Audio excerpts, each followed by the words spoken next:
On a June morning in 1403, the rulers of Florence did something extraordinary. They made certain kinds of laughter a crime. Behind these walls, the Signoria approved new ordinances. Blasphemy, obscene songs, and dishonest joking would now earn fines and public shame. For the people in the alleys and taverns, it meant something simpler. The way you swore, joked, or sang could bring the city police to your door. This wasn't a headline-ready ban on laughter. On paper, it was about blasphemy, order, and honor. In practice, it reached into people's jokes, songs, and even their smiles. This is the story of how one frightened city tried to chain joy itself, and how laughter, slowly, turned those chains back on its masters. To understand why Florence turned on laughter, you have to start with death. In 1348, the Black Death hit the city like a hammer. Chroniclers like Matteo Villani wrote that half the population died. Parents abandoned children. Priests died faster than they could bury the dead. For many, it looked like the apocalypse had begun. Disaster after disaster. Plague in 1363, 1374, grain shortages, price riots. Felt like a running argument with God. Into that anxiety stepped men like the Dominican Giovanni Dominici. From the pulpit he thundered, lascivious songs and dishonest laughter led souls toward ruin. The rich flaunted silk and banquets. The poor scraped by on bread. In that inequality, preachers' warnings that joy itself had become dangerous found an eager audience among the anxious. Another preacher, Bernardino de Siena, later told crowds that swearing, blasphemy, and dishonest games brought wars and plagues upon the people. The logic was terrifyingly simple. If jokes could cause epidemics, then policing jokes could save the city. Law became a tool for managing God's anger. Florence wasn't starting from nothing. Across Europe, churchmen and jurists had been writing rules for emotions for centuries. In monasteries, the rule of Saint Benedict was blunt. Let there be no word or sign of laughter. Later customs treated even habitual cheerfulness as suspect. In 1215, the Fourth Lateran Council ordered clergy to avoid lascivious words, buffoonery, and unbecoming laughter. Bishops across Europe copied that language into local church law. City governments borrowed the vocabulary. The 1325 Florentine statutes punished blasphemers, scurrilous jesters, and those who sing shameful songs in public. Elsewhere, like Bologna's 1288 statutes, professional jokers could be fined or expelled for obscene acts. Laughter wasn't neutral. It was a public risk to manage. Jurists imagined the city as a body. Evil words and mocking laughter were infections. Magistrates, they argued, had to cauterize the wound to preserve honor and divine favor. So you get ordinances banning clamorous games after dark, forbidding parody of processions, and fining anyone who laughed, joked, or sang in churches and cemeteries. By June 29, 1403, Florence fused all this into a tighter net. But the text of the new law had a twist. It relied on fear and on your neighbors. Across Italian and German cities, blasphemy ordinances offered a cut of the fine, often a third, to whoever reported an offender. Moral outrage became a side hustle. Florence had its own moral police, the Auto di Guardia e Balia.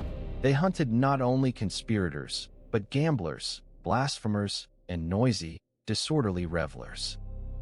Punishments aimed to humiliate as much as hurt.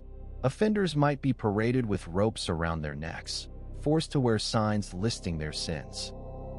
In some German cities, authorities used metal shame masks, with frozen grins or wagging tongues for gossips and mockers. The face of punishment was a caricature of joy. Under such a regime, people learned to police their own expressions. The safest smile was the one you never let reach your eyes. Monasteries had rehearsed that discipline for centuries. No laughter in the cloister, no idle tales in the refectory.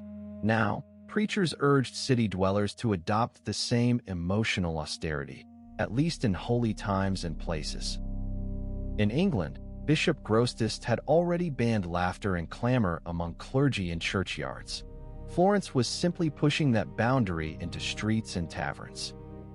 But for all the fear, something kept bubbling up in the cracks: forbidden joy. Carnival season was the city's annual jailbreak. In Florence, Venice, Nuremberg, and beyond, pre-Lenten carnival exploded with masks, mocking songs, and cross-dressing. Everything the laws feared most took to the streets at once. Florentine carnival songs, the canti carnavaleschi, celebrated drinking and sex with gleeful irreverence. By a strict reading of statute books, many of them were technically illegal. There were other outlets: rough music or chivalry, villagers marching with pots and pans to mock adulterers or unpopular marriages. Authorities wrote bans. Communities kept marching anyway.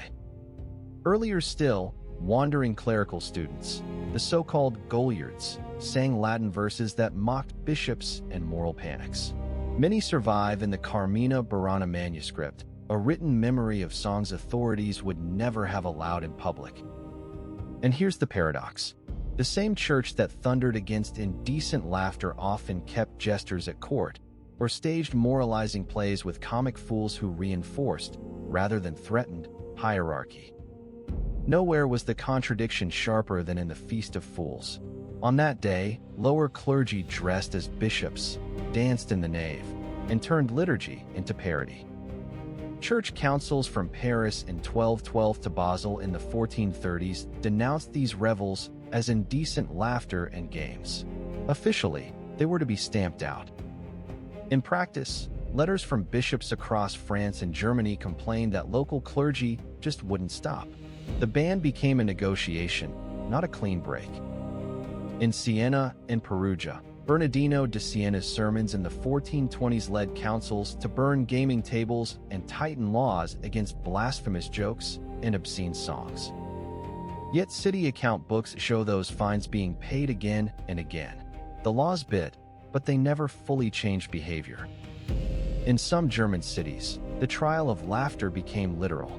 A gossip or mocker, masked and paraded, was meant to terrify. Instead, chronicles hint the crowd often laughed. Punishment turned into a new kind of carnival. The state tried to script emotions and found itself providing the props for fresh, subversive joy. Florence never staged a single show trial that overturned its laughter laws.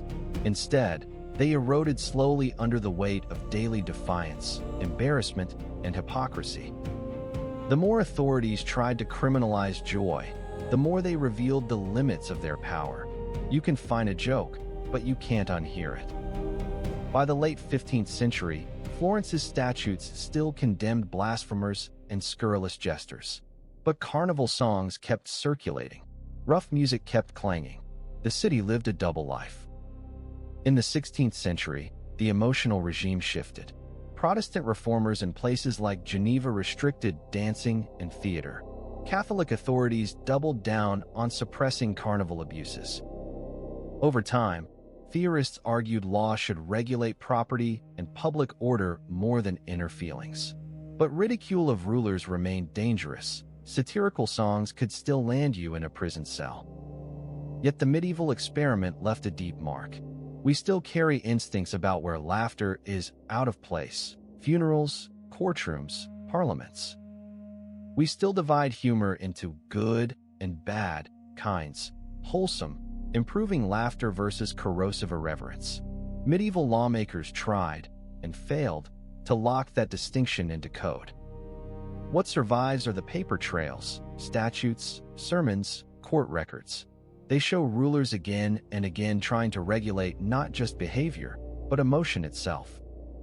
Today, we no longer fine people for laughing in church, but governments still police emotions in what we're allowed to mock, who can joke, and which feelings are acceptable in public. Florence never truly became the city that banned laughter. No place ever has. But every time power tries to script what we're allowed to feel, its shadow is there, waiting and listening, just outside the tavern door.